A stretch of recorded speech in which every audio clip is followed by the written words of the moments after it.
Assalamualaikum warahmatullahi wabarakatuh. Hari Jumat pergi ke pekan, hendak melihat pohon akasia. Selamat datang kami ucapkan di diskusi Instagram Live Ruanita Indonesia. Halo sahabat-sahabat Ruanita, bagaimana kabarnya? Semoga kapanpun dan dimanapun berada, sahabat-sahabat Ruanita selalu dalam keadaan berbahagia dan sehat selalu. Yes, hari ini kembali lagi bersama saya Rufi dari Ruanita Indonesia, dimana hari ini kita akan kembali berdiskusi nih, sahabat-sahabat Ruanita. Sebagaimana yang sahabat-sahabat Ruanita ketahui bahwa pada tanggal 8 September lalu diperingati sebagai Hari Literasi Internasional, dimana ini sebagai reminder nih buat kita bersama untuk lebih aware lagi tentang pentingnya membaca dan juga menulis untuk kemajuan bangsa Indonesia.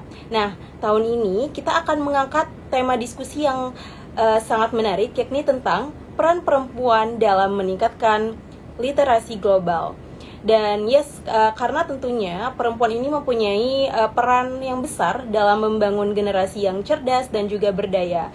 Untuk itu kita hari ini langsung aja berdiskusi dengan dua sahabat wanita yang sangat luar biasa, dua narasumber inspiratif yang aktif bergerak di bidang literasi, yakni ada Kak Alda Trisda yang saat ini tinggal di Belgia, di mana Kak Alda merupakan penulis buku anak seri Niko, dan juga ada Kak Ana Puspa Ningtyas yang merupakan saat ini Kak Ana tinggal di Singapura, dan Kak Ana merupakan pendiri dari aplikasi perpustakaan digital Lentera. Yes, untuk sahabat-sahabat Ronita, seperti biasa diskusi kita akan berlangsung selama kurang lebih 30 sampai 40 menit ke depan nih. Jadi kalau sahabat-sahabat Ronita mempunyai pertanyaan atau mungkin mau sharing juga nih tentang bagaimana pentingnya meningkatkan literasi, dan bisa banget untuk langsung menuliskan di kolom komentar.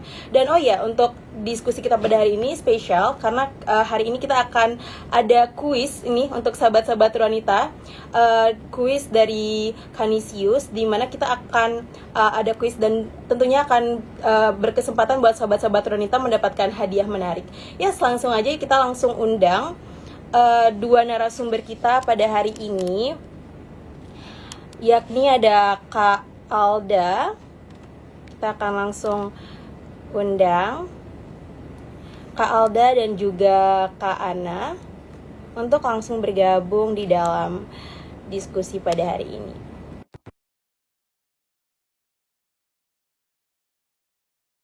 Nah, Kak Alda untuk bergabung bersama. Oke. Halo Halo. Kak Ana. Gimana kabarnya Halo. Kak? Baik, baik. Gimana kabarnya? Alhamdulillah baik. Gimana Ya. Kak cuacanya di Singapura? Hujan mulu, sama kayak di Bali kayaknya deh. Setiap hari tuh hujan di sini. Cuman nggak banjir kayak di Bali ya di sini. Gak banyak ya kayak iya. Baik Kak. Mm-mm. Kita sambil menunggu Kak Alda ya Kak ya. Ya, silakan. Oke, coba saya invite lagi Kak Alda.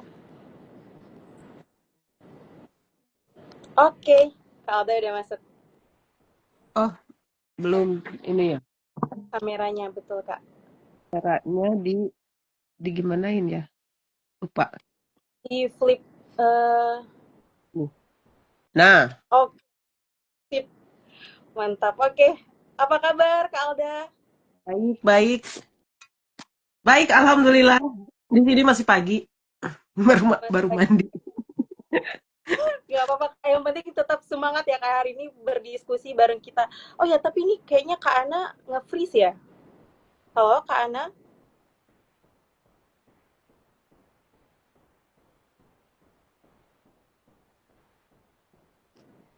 Belum Yes, mungkin ya. iya.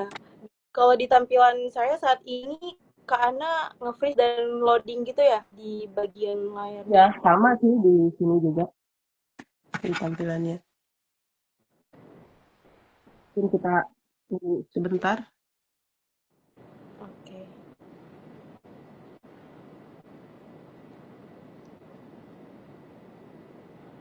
Oke, kita akan accept dulu. Gabung di Ruanita udah lama, Mbak?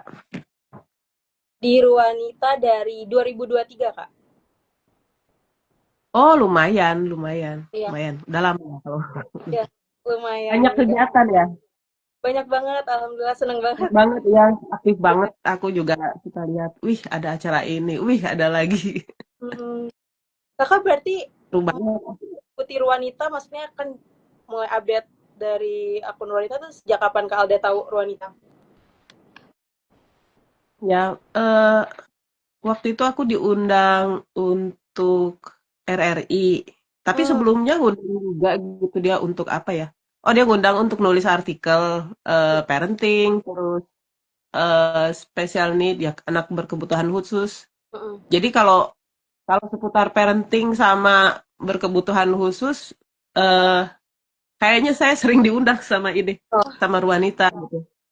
Khusus khusus tema itu aja. Jadi kalau tema lain-lainnya mungkin kan kontak Mbak Ana juga kan udah banyak banget gitu. Jadi bisa apa nah? Oh, yang bagian ini gitu. Jadi lumayan aktif banget gitu bener banget. sampai kekerasan rumah tangga sampai apa ya? Pokoknya seputar isu sampai Alda tuh topik perceraian kalau nggak dalam salah ya. kayaknya deh. Ya, Kak. Ya, baik. Terima kasih Kak Alda dan juga Kak Ana. Kita lanjut ya Kak ya untuk Ya, udah aman nih sepertinya ya.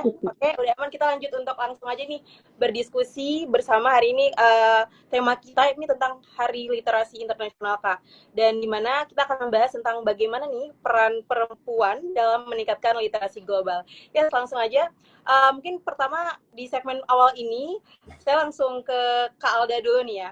Mungkin Kak Alda bisa nih Kak sharing ke sahabat-sahabat wanita bagaimana mungkin awal mula Kak Alda mulai tertarik untuk menulis buku cerita anak. Silakan Kak Alda.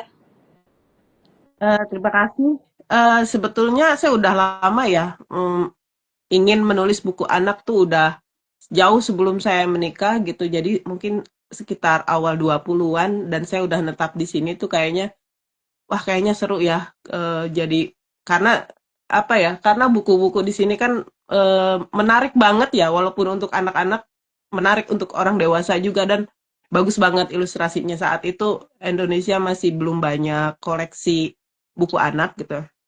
Di situ tertarik tapi saya nggak kerjain apa-apa maksudnya nggak terus cari informasi apa segala macem tahun 2000-an awal juga kan belum belum ada Facebook belum ada sosmed belum belum seramai ini gitu untuk komunikasi gitu terus suatu saat itu ada pelatihan yang diadakan oleh Benny Ramdhani itu udah ratusan ya bukunya Benny Ramdhani terus dia ngadain pelatihan terus saya tahu wah ini lumayan nih terus saya ikut udah ikut tuh terus apa nah hasilnya tuh wah ini kayaknya hasilnya lumayan gitu terus saya coba dibikin seri gitu saya coba bikin yang lain sesuai dengan guide-nya Benny Ramdhani terus saya kirim ke Canisius waktu itu saya ditolak gitu terus lalu ada pelatihan lagi sama Mbak Dian Kristiani Dian Kristiani ngadain pelatihan yang sama, terus saya tahu, saya senang banget buku-buku Dian Kristiani karena saya sendiri beli buat anak-anak dan banyak banget gitu bukunya mungkin dah ratusan dan dia sekarang sibuk banget ya. Terus eh, apa? Setelah saya ikut itu, terus saya bikin judul yang baru, wah ini lumayan sih. Nah jadi setelah eh, setelah saya kirim ke Canisius itu, yang dipilih itu hasil hasil saya belajar sama Benny Ramdhani dan hasil saya belajar dengan Dian Kristiani. Lalu satu lagi saya bikin sendiri bersama editor Canisius dan akhirnya diterima apa namanya proposal saya di Canisius dan akhirnya jadilah seri eh, buku seri Dunia Niko yang terinspirasi dari anak saya sendiri gitu. Jadi ya begitulah awal mulanya. Akhirnya ya saya senang sih prosesnya gitu. Hmm. ya. Oke, berarti itu startnya waktu berarti pertama kali nulis tuh dari tahun berapa tuh Kak? Kira-kira waktu pas Kak Alda nulis. Masih lumayan baru ya karena Canisius itu nerbitin buku Dunia Niko itu 2024. Hmm. Tapi saya mengajukannya biasanya kan agak lama ya prosesnya. Mungkin awal 2020-an lah, setelah COVID. Setelah COVID apa? Setelah saya, karena kan proses saya kan statusnya kan penulis baru ya, belum ada nama kan. Karena sebelumnya saya di dunia di literatur, tapi kan sebagai literary agency atau sebagai right agency, sebagai orang yang membantu penerbit untuk mempromosikan buku-buku Indonesia. Jadi kan saya switch jadi penulis buku anak. Untuk penulis buku anak kan saya nggak punya nama gitu. Jadi lumayan prosesnya. Dan itu kayaknya 2020-an lah. Lalu saya diterima naskahnya 2023 dan ada proses apa ilustrasi apa segala macam itu lumayan banyak kerja setelah diterima juga gitu. Wow. Nah, Kak, berarti dari sejak awal start nulis gitu, Kak. Nah, apa aja nih dari pengalaman Kak Alda yang mungkin Kak Alda saya hal yang paling menarik nih, dan juga mungkin hal-hal apa nih, hal yang menantang apa selama mempunyai pengalaman menulis buku cerita anak. Saya senang sih prosesnya, dan semakin saya belajar untuk nulis buku anak dan semakin saya ada ide nih, saya mau bikin. Nah itu tuh kerasa gitu bedanya dengan nulis cerita pendek atau untuk orang dewasa. Jadi menulis buku anak itu tidak segampang orang pikir gitu. Bahkan saya ngerasa lebih sulit nulis buku anak daripada jenis buku yang lain gitu. Karena berbagai rintangan kita harus melihat dari sisi anak dan sebagainya gitu. Dan jika buku anak itu terlalu ngajarin, nggak bagus juga gitu. Jadi standarnya jika buku anak di orang dewasa suka, itu biasanya bagus. Dan itu sulit sekali bikin buku anak yang disukai oleh dewasa gitu kan. Betul.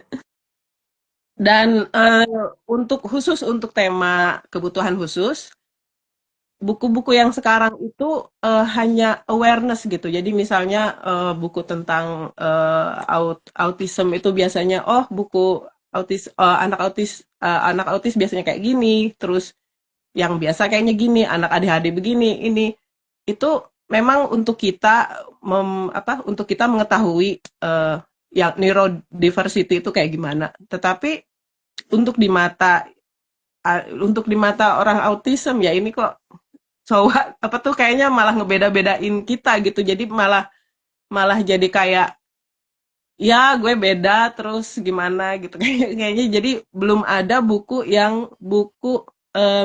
tema berkebutuhan khusus untuk anak berkebutuhan khusus gitu. Jadi yang melibatkan mereka, yang mereka merasa diterima dan mereka merasa ya ya terus gue nggak suka ngelihat mata orang, terus nggak di mention kalau itu tuh stereotip gitu loh.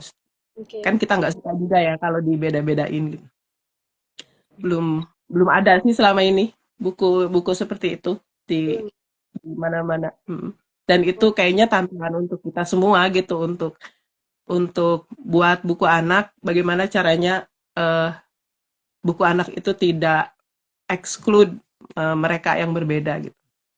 Oke, wow, berarti itu tadi ya kayak dari hal menarik dan juga tantangan tersendiri nih yang dialami oleh Kak Alda selama menulis, khususnya menulis buku cerita anak. Dan yes, terima kasih Kak Alda. Kita akan melanjut lagi nih ke Kak Ana.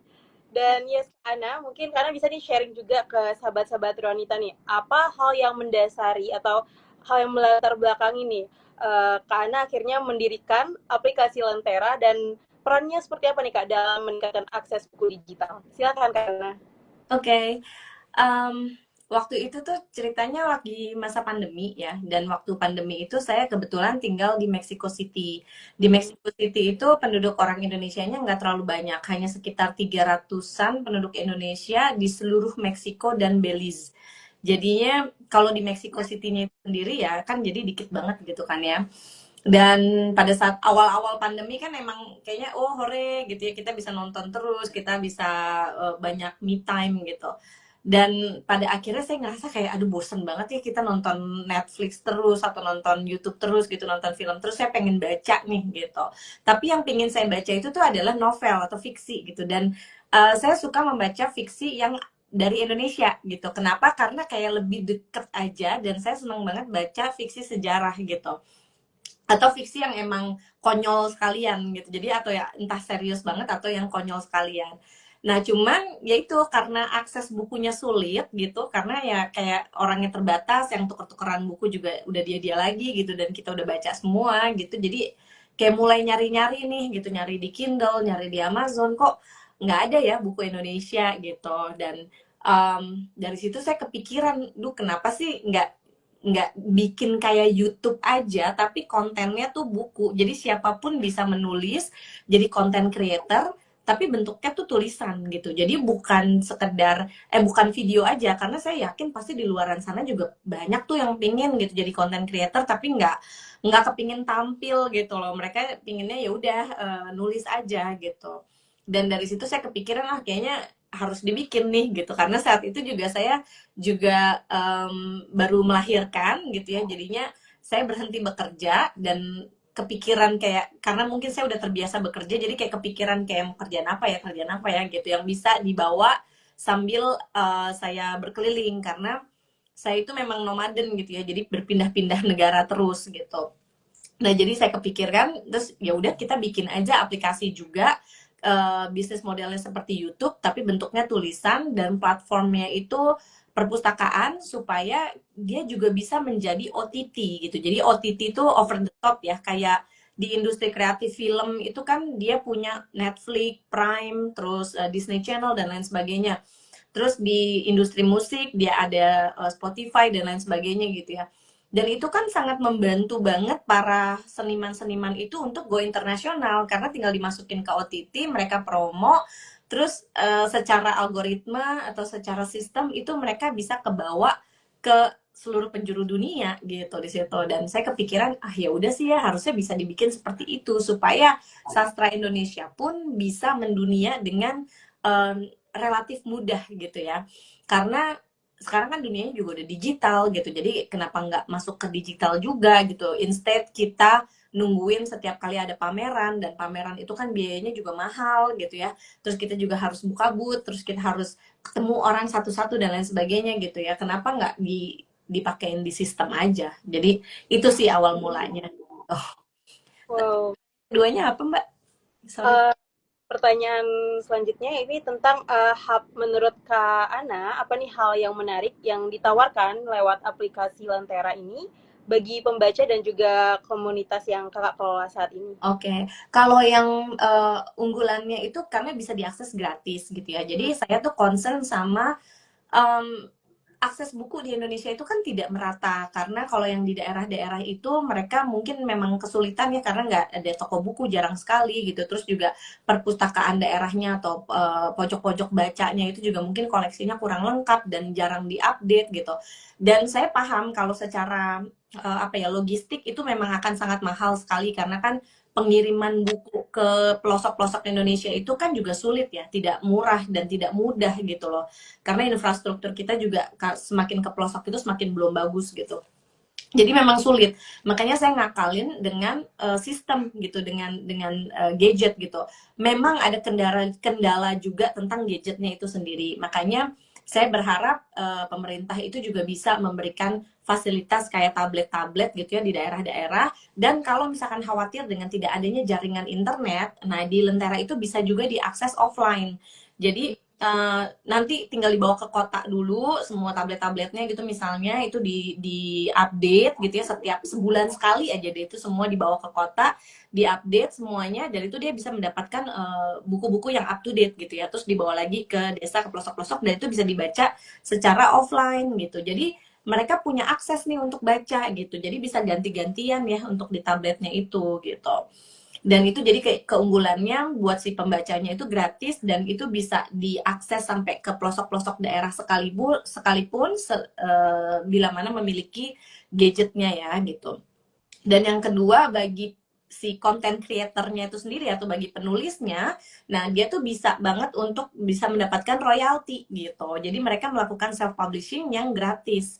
Jadi semuanya tuh win-win solution gitu ya. Jadi buat si pembacanya bisa gratis, dan karena gratis itu harapannya semakin banyak yang baca, dan ketika banyak yang baca penulisnya juga mendapatkan income yang lebih, dan kami itu non eksklusif ya. Jadinya kalau misalkan mau dimasukin ke 10 eh, penerbit lainnya atau aplikasi lainnya, ya silahkan banget, karena setiap aplikasi atau setiap penerbit itu pasti mereka memiliki pembacanya masing-masing gitu. Jadi bisa double, triple atau quadruple royalty lah gitu.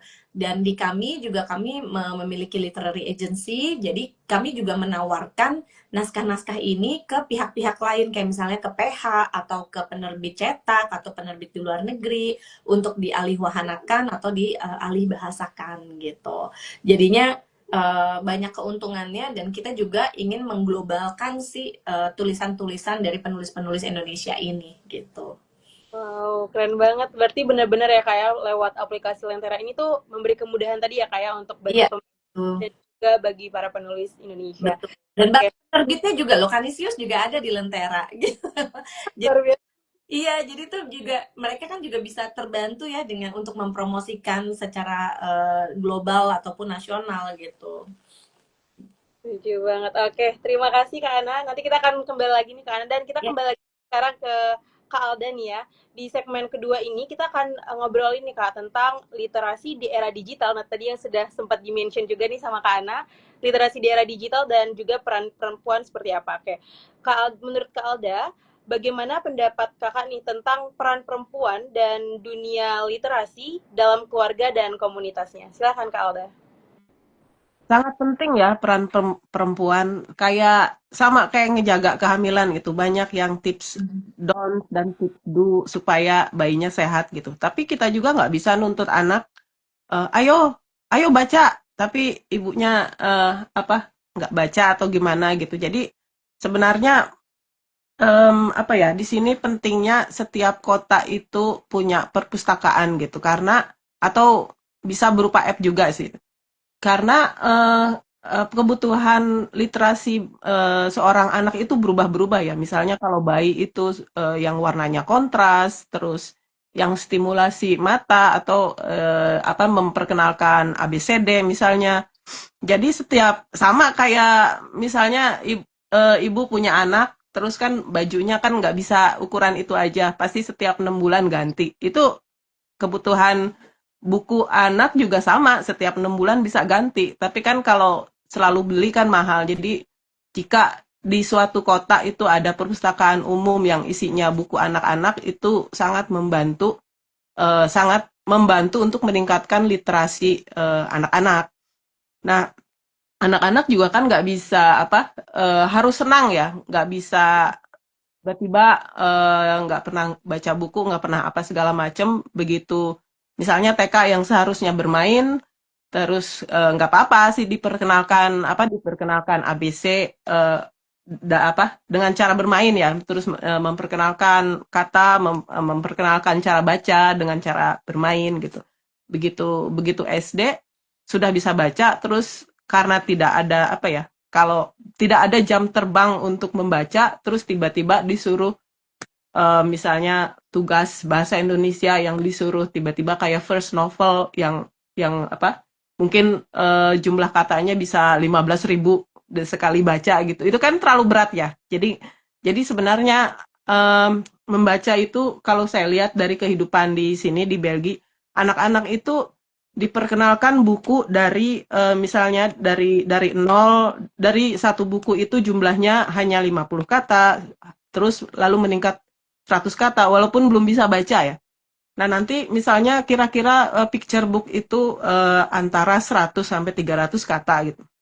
Terus setelah SD bisa lancar membaca, jadi meningkat gitu. Misalnya dari 100 kata satu buku, terus jadi 200, jadi 300, jadi 400. Semua ini bervariasi gitu sampai tingkatannya per 100 itu sampai 1000.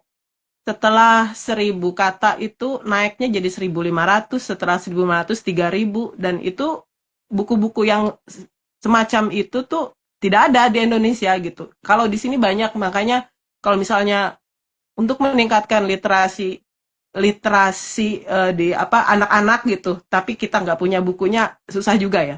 Jadi sebenarnya itu sih yang harus kita perkaya, kita harus punya banyak koleksi berbagai macam buku, berbagai variasi jumlah buku, jumlah kata dalam satu buku.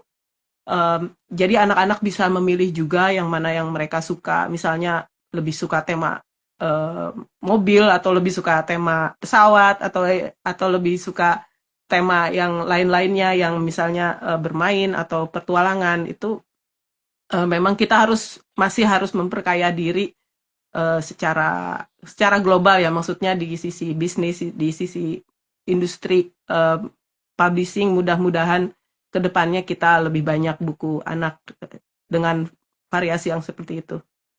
Betul, betul. Oke. Setuju banget sih sama yang Kak Alda sampaikan tadi kan bahwa ya maksudnya kalau misalnya kita ingin apa ya menumbuhkan cinta baca buat anak-anak itu nggak bisa ya kayak ujuk-ujuk tiba-tiba ini pas SD tiba-tiba ya udah nih baca 15.000 kata buku tentang politik misalnya atau tentang ekonomi, nggak bisa seperti itu, tapi memang harus dibangun step by step ya kayak dari Iya, iya. kecil dengan hal-hal yang tadi Kak Alda sampaikan, yang hal-hal yang mereka suka seperti itu.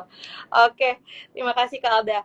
Nah, menurut Kak Ana nih, bagaimana Kak Ana melihat perkembangan literasi di era digital dan dampaknya Kak pada generasi muda? Silakan Kak Ana.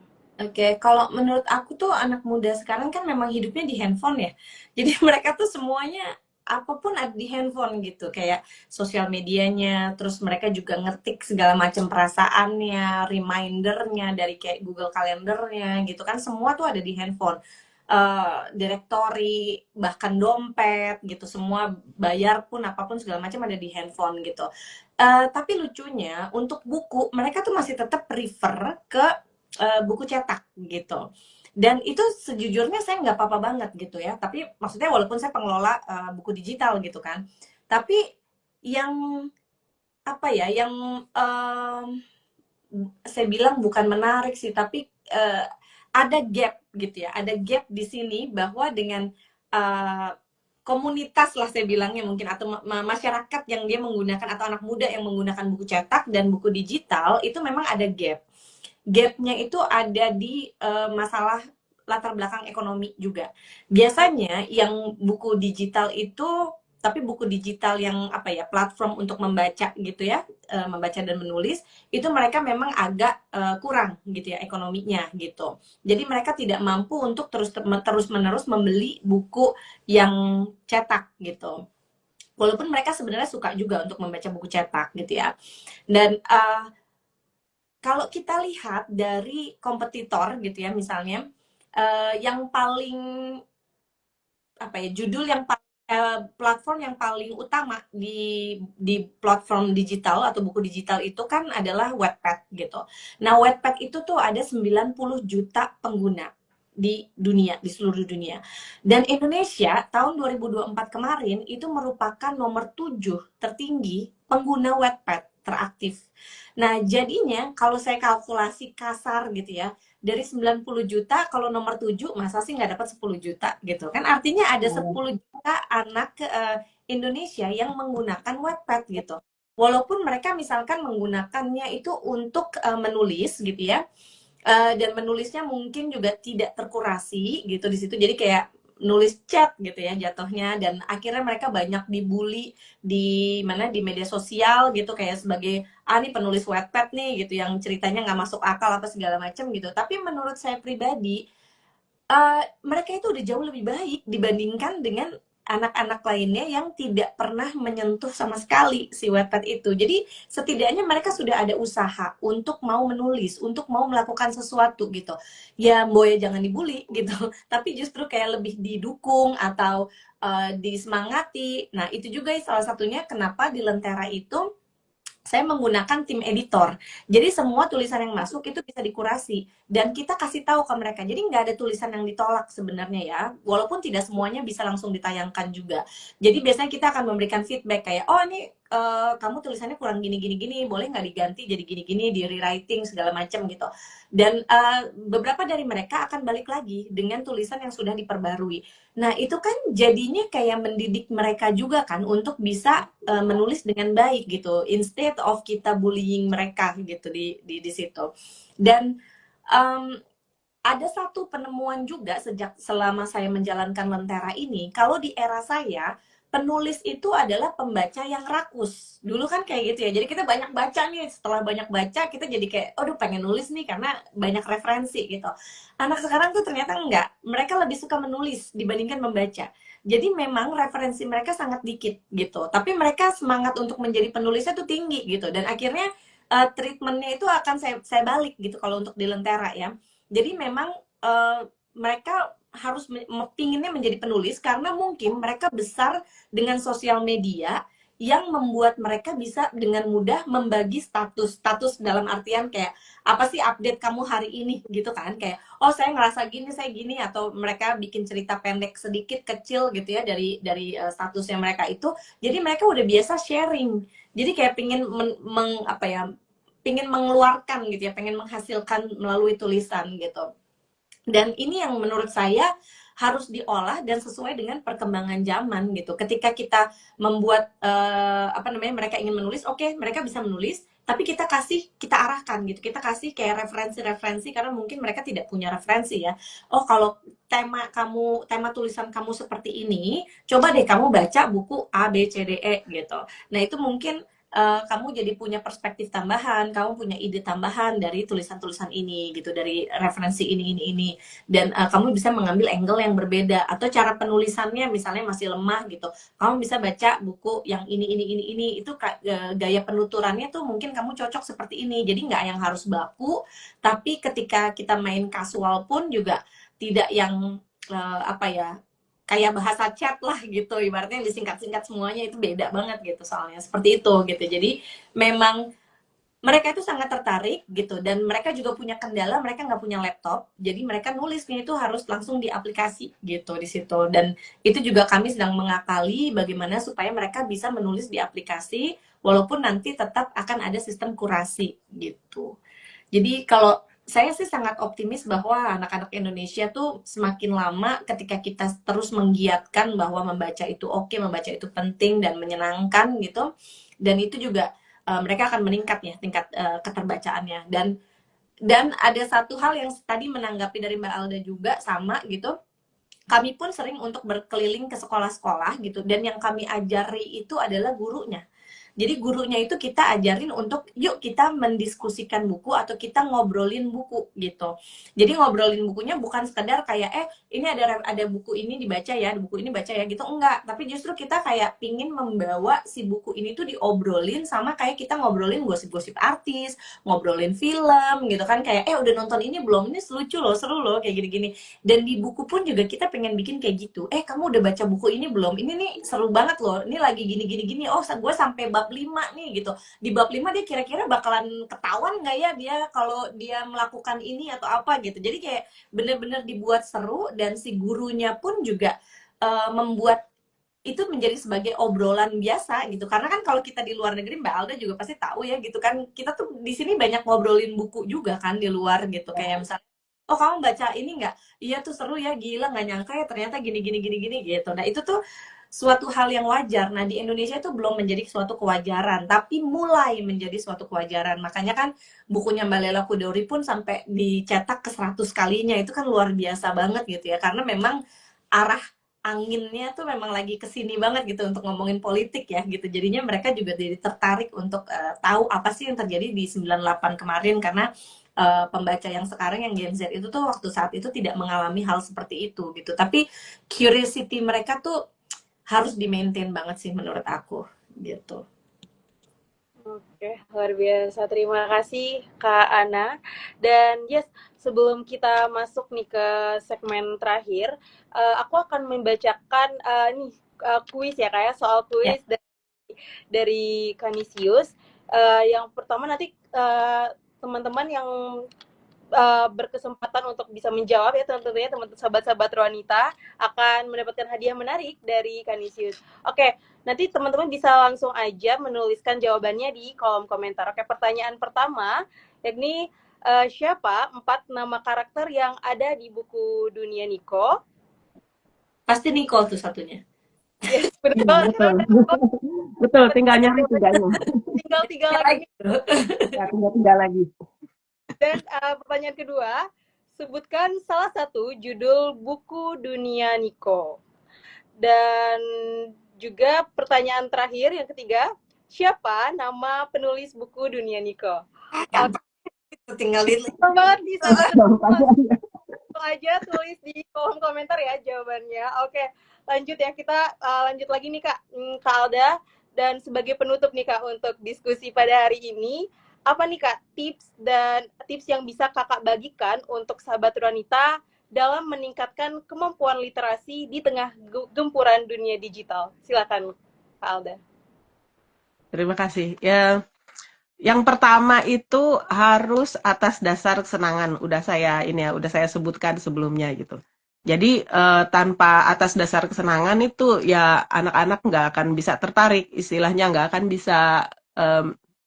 nggak akan bisa dipaksa gitu. Dan setiap umur juga kan interestnya beda-beda gitu. Ada yang kalau bayi tuh buku yang hitam putih atau buku yang bisa dibuka, ditutup dan segala macam. Yang kedua itu jadi role model. Jadi kalau anak-anak cenderung mengopi kita apa yang kita kerjakan daripada apa yang kita katakan kan. Kalau misalnya ibunya sering ngapain gitu kadang-kadang kita secara tidak sadar itu memberikan kebiasaan kita ke anak kita itu kan emang udah monkey do. apa ya? Ya emang udah begitu ya. Ya. Cuman kadang-kadang dua tips ini tuh misalnya, aduh anak-anak saya nggak tertarik apa-apa, terus saya jadi role model juga, aduh kayaknya berat ya kalau untuk memulai misalnya. Kalau dua tips ini itu kayak nggak bisa dipaksain dan nggak cocok misalnya.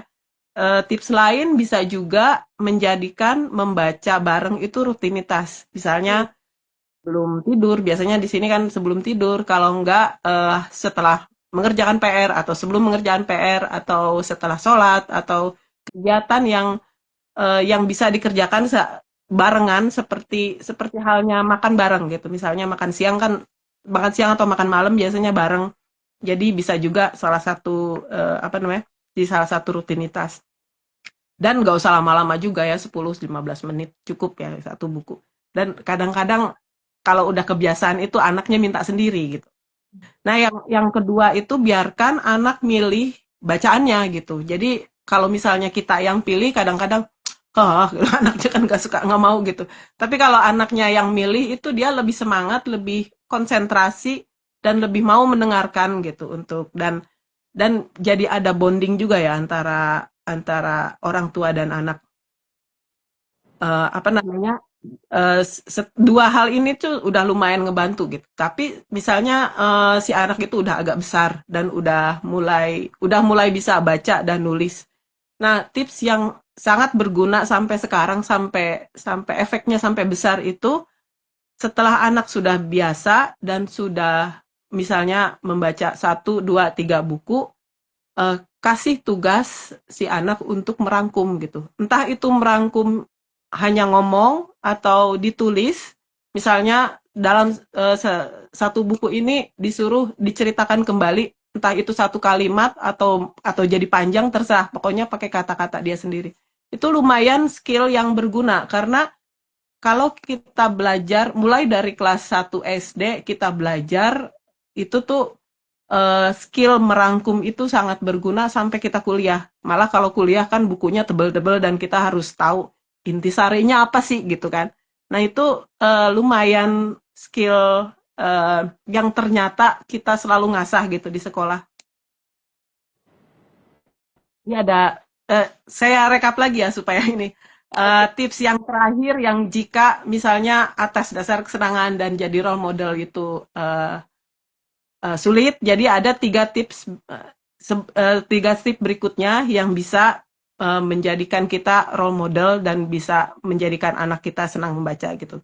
3 tips berikutnya adalah menjadikan rutinitas, lalu membiarkan anak memilih. Lalu jika anak sudah terbiasa dengan rutinitas tersebut, eh, ajak anak untuk merangkum atau menceritakan kembali apa yang dia baca. Wow, luar biasa sekali. Tadi Kak Alda udah berbagi kita ya, sahabat-sahabat Ronita tentang tips bagaimana nih kita bisa meningkatkan literasi tentunya dan juga membuat apa ya, mewujudkan anak-anak yang cinta baca gitu seperti itu ya Kak ya.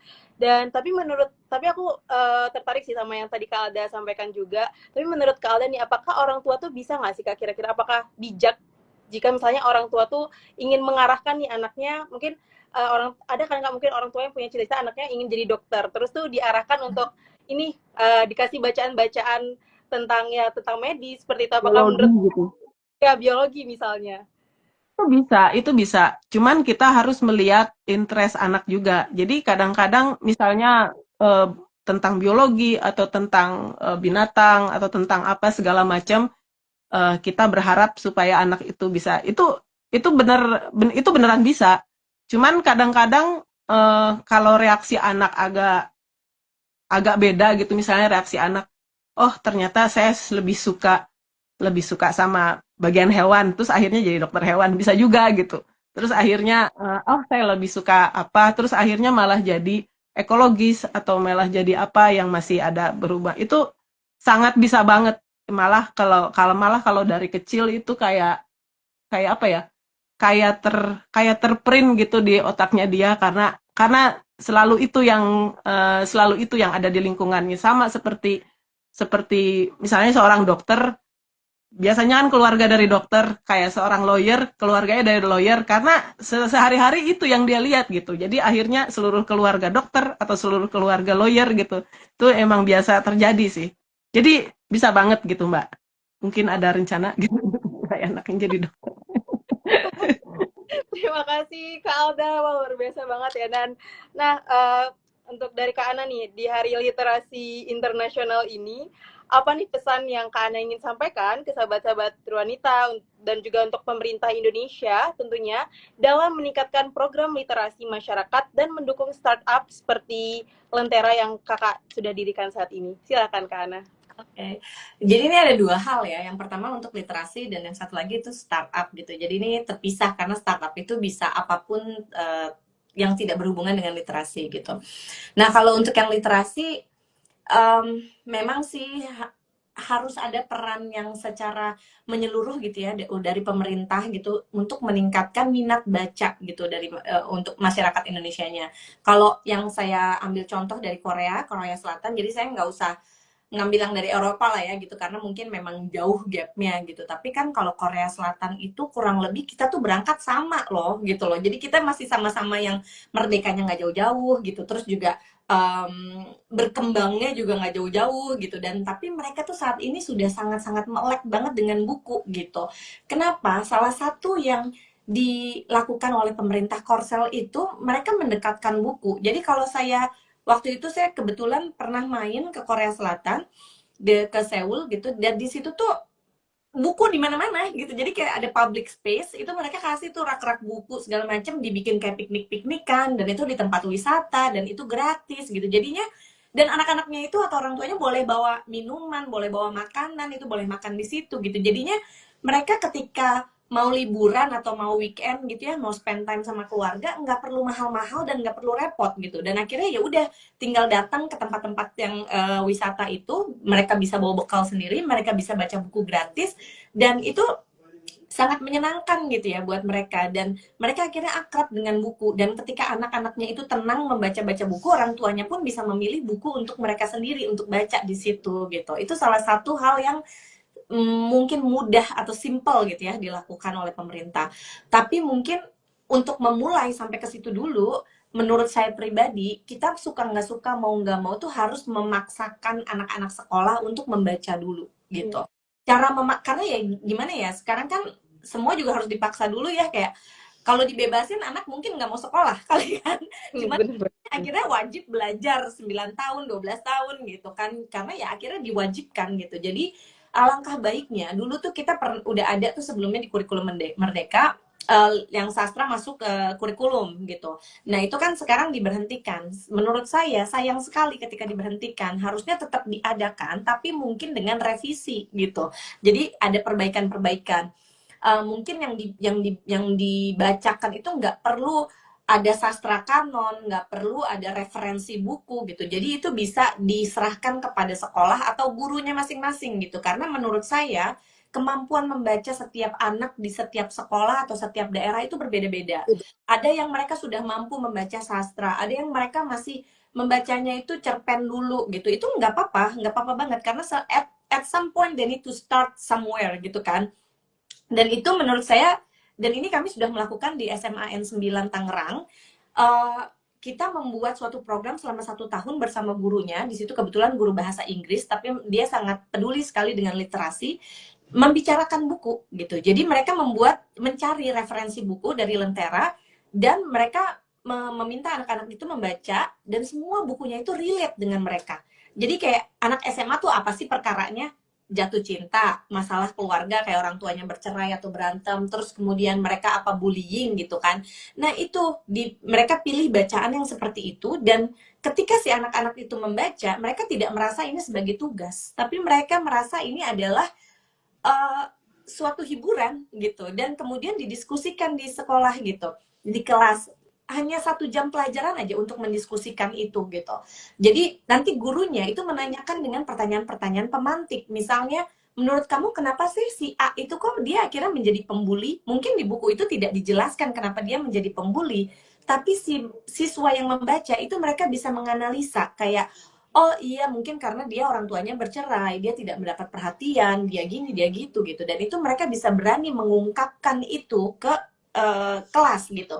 Jadi mereka tidak hanya belajar untuk memahami bacaan, tapi mereka juga bisa menganalisa, dan kemudian implementasinya mereka tidak gampang percaya dengan hoax gitu kan ya di digital gitu.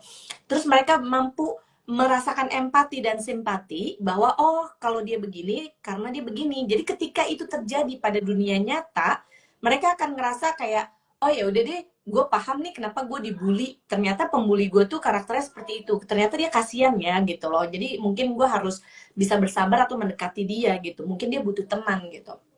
Dan yang ketiga, mereka itu juga menjadi akrab dengan buku, dan mereka juga menjadi apa ya, menchanneling uh, perasaan-perasaan mereka secara psikologis mereka gitu. Jadi sebagai korban bully gitu misalnya, oh ternyata saya nggak sendiri ya, ada orang-orang di luaran sana itu juga yang mengalami hal yang sama dengan saya. Atau ketika orang tuanya bercerai, dia juga tidak menjadi depresi dan kemudian bunuh diri gitu kan, karena dia jadi merasa bahwa oh oke, saya tidak sendirian, saya mungkin bisa go through ini dengan teman-teman yang lainnya, dan mereka bisa kemudian mencari lagi buku-buku yang relate dengan mereka. Ketika mereka udah menemukan satu kliknya, wah ini enak nih gitu, saya ngerasa dimengerti gitu, dan dia setiap ada masalah-masalah hidup atau stage of life dari mereka, misalkan mereka kemudian lulus, mereka cari kerja, relate tuh masuk ke dunia dewasa kayak gimana tuh, mereka akan terus mencari bacaan-bacaan yang relate dengan kehidupan mereka saat itu, dan itu kemudian berkembang dan berkembang sampai akhirnya mereka tidak menyadari, oh saya udah mampu nih baca sastra, saya mampu nih baca bacaan yang sulit-sulit gitu, yang tebel-tebel itu tanpa mereka sadari gitu. Cuman berawal dari memahami dunia mereka dulu dan memberikan sesuatu yang mereka butuhkan pada saat itu gitu. Kalau untuk yang kedua, yang startup itu, saya sih berharap gitu bahwa pertama nih, pemerintah itu bisa memulihkan nama baik startup Indonesia dari keadaan yang saat ini gitu ya. Karena kan saat ini tuh founder-founder startup tuh banyak yang dari Indonesia gitu ya, yang fraud, yang apalah gitu. Dan itu tuh kita sulit sekali untuk mencari pendanaan dari luar negeri. Karena kayak nggak dipercaya, atau mereka juga ngelihat lihat dulu ya situasi kondisinya gimana, wait and see gitu. Terus terutama juga di politik gitu ya, politiknya juga tidak stabil, jadi mereka akan ngeri sekali menaruh uang mereka di startup Indonesia. Jadi itu yang pertama. Terus yang kedua, alangkah baiknya ketika pemerintah itu memiliki hub yang benar-benar bisa mewadahi semua ekosistemnya startup, mulai dari foundernya, visinya, terus kemudian juga pelatihan-pelatihannya, trainernya dan lain sebagainya itu menjadi satu wadah yang mudah untuk diakses dan kita bisa bertemu secara virtual di situ, uh, dan masing-masing bisa mengakomodir kebutuhannya apa sih gitu. Siapa tahu kan ada yang bisa di cross ya sesama startup gitu. Tapi satu di bidang apalah, yang satu lagi di bidang apa yang saling berhubungan dan itu bisa di cross di situ gitu. Dan yang ketiga mungkin bisa karena saat ini kita merasa kesulitan untuk mendapatkan funding gitu ya, mungkin bisa dibuat stimuli gitu oleh pemerintah, mereka memberikan grant gitu ya tertentu seperti kayak Dana Indonesiana, contohnya itu udah ada di Kementerian Kebudayaan dan tapi ini mungkin khusus untuk di startup gitu ya. Jadi memang ada grant untuk bisa mencapai ke level tertentu di situ gitu. Jadi ada apa ya percepatan lah gitu dari pihak pemerintah itu sendiri gitu. Mungkin kurang lebih sih secara garis besar seperti itu sih, Mbak. Baik, luar biasa. Terima kasih Kak Ana. Jadi tadi seperti yang udah di-mention ya oleh Kak Ana dan juga Kak Alda tentang bagaimana pentingnya kita ketika kita ingin meningkatkan literasi bangsa Indonesia ya khususnya, itu tadi ya penting banget dari peran stakeholder, pemerintah, terus juga dari rumah bahkan dari keluarga dan juga tentunya dari komunitas seperti itu ya Kak ya. Baik, terima kasih dan untuk pertanyaan kuis tadi ini udah ada yang pemenang yang jawab nih Kak, yang pertanyaan pertama, siapa 4 nama karakter yang ada di buku Nico? Itu bener banget ya. Salah satunya ada Nico tentunya. Nico, Cindy, Alistair, dan Tasha. Apakah betul? Oh, di, dicek ya di sini. Iya, Sebenarnya ini sih. Sebenarnya ini sih nanti Kanisius menonton juga dan nanti kan Kanisius yang memilih siapa pemenangnya dan jika dihubungi oleh Kanisius ya maka dia pemenangnya dan untuk Nomor 2 Kanisius belum ada menghubungi jawab. info Yang nomor 2-nya. apa? Iya, Kak. Yang nomor 2 belum ada jawabannya. Nomor 2 belum ada yang menjawab. Berarti Iya. Oh iya. ya. Mungkin sahabat-sahabat wanita yang bergabung di sini masih bisa nih ada satu kesempatan, yaitu satu pertanyaan ya Kak, kita bacain sekali lagi ya. Satu pertanyaan yang belum terjawab nih sahabat-sahabat wanita ya, ini tentang sebutkan salah satu judul buku dunia Nico. Salah satu aja sahabat-sahabat wanita. Satu aja ya. Nanti kalau tiga-tiganya pusing. Ngetiknya banyak. Oke.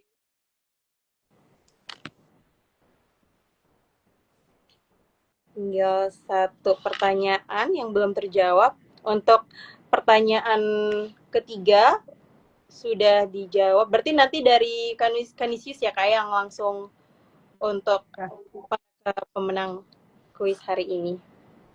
Mungkin bisa masuk juga nanti kali Kak pas waktu kita di-upload ulang. Nah, itu kan bisa ditulis aja kali komen sampai dikasih deadline tanggal berapa gitu. Oke. Jadi lebih banyak gitu kan. Yang jawab ya. Oke, baik.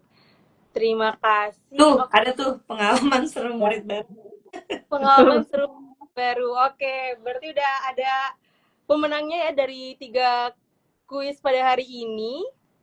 Dan juga tentunya disaksikan langsung oleh Kanisius nanti untuk sahabat-sahabat wanita yang hari ini sudah berpartisipasi dan juga menjawab kuis kita pada hari ini nanti akan langsung dikontak oleh Kanisius seperti itu ya Kak ya. Baik. Terima kasih untuk Kak Alda dan juga Kak Ana yang hari ini sudah mau sharing-sharing bareng sama kita sahabat-sahabat wanita. Dan juga tentunya untuk sahabat-sahabat wanita terima kasih untuk sudah berpartisipasi bersama dalam diskusi kita hari ini. Yang dimana hari ini benar-benar inspiratif banget bisa diskusi bareng Kak Ana dan juga Kak Alda membahas tentang pentingnya meningkatkan literasi seperti itu. Nah, sebelum menutup diskusi pada hari ini, saya ingin menutup dengan satu buah pantun nih, Kak Ana dan juga Kak Alda. Indonesia negeri berprestasi, perempuannya hebat penuh inspirasi. Jika ingin membangun generasi, mari bersama tingkatkan literasi. Cakep. Cakep. Ya, terima kasih Kak Ana dan juga Kak Alda. Nanti untuk sahabat-sahabat Ronita untuk follow up pemenang kuis pada hari ini, nanti kita akan dapat informasi lagi ya dari Ruanita dan atau juga dari Kak Nisi seperti itu. Terima kasih Kak Ana dan juga Kak Alda. Sampai jumpa. Terima kasih banyak. Terima Ya, Dadah. selamat berjalan. Sama-sama.